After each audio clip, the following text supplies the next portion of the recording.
A series of nuclear plant accidents in Fukushima Prefecture reminds us of the 1986 Chernobyl disaster, the worst in the history of nuclear power generation.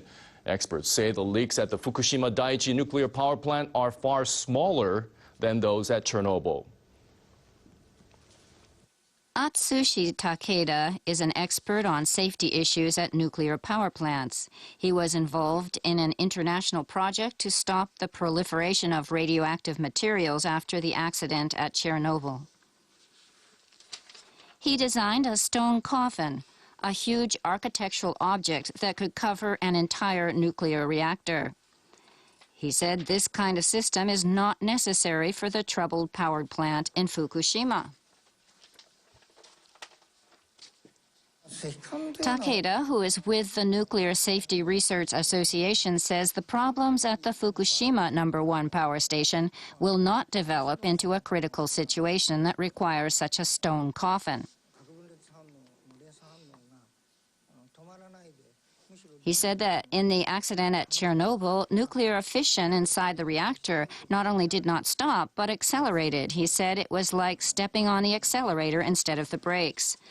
Takeda says that at the Fukushima power plant, the operation of the reactors was automatically halted safely when the earthquake struck, judging from what he saw on TV reports.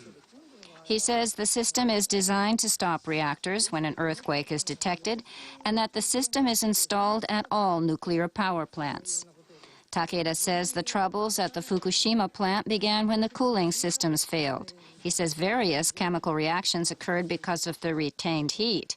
He says each reaction was caused by a small amount of energy, and the whole situation gradually became worse.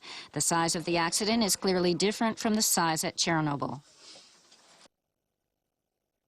In the accident at the 3 Mile Island nuclear power plant in 1979, the temperature of the core rose just like the reactors at the Fukushima power plant. Takeda said the accident at 3 Mile Island occurred while the reactor was still in operation, while the troubles at the Fukushima reactors did not begin until after all operations were halted. He said that's why the initial energy was much smaller.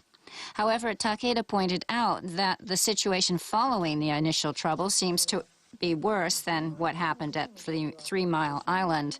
Takeda says a big difference is that 3 Mile Island's trouble occurred inside the reactor, and the fuel rods were damaged, and the reactor suffered a meltdown. But he says safety devices attached to the reactor were working normally. Takeda says the trouble involved in the reactor's pressure containment, but other things were working fine.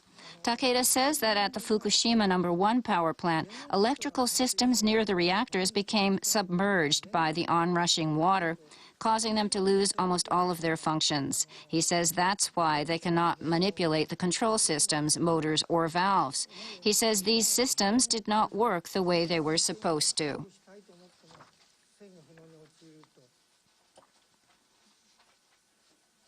Asked what needs to be done to end this crisis, Takeda said they must employ all means possible to cool down the reactors. Takeda says the most important thing is to cool down the reactors. He says they must do all they can to pump water into them. He says the heat of the nuclear fuel is generated by the process in which radioactive materials created by nuclear fission are changing into something else and emitting heat. That's why the heat will decrease as the days go by. He says the last resort is to pump in seawater, the procedure that is currently underway, but he says the situation will end eventually if they try everything they can think of.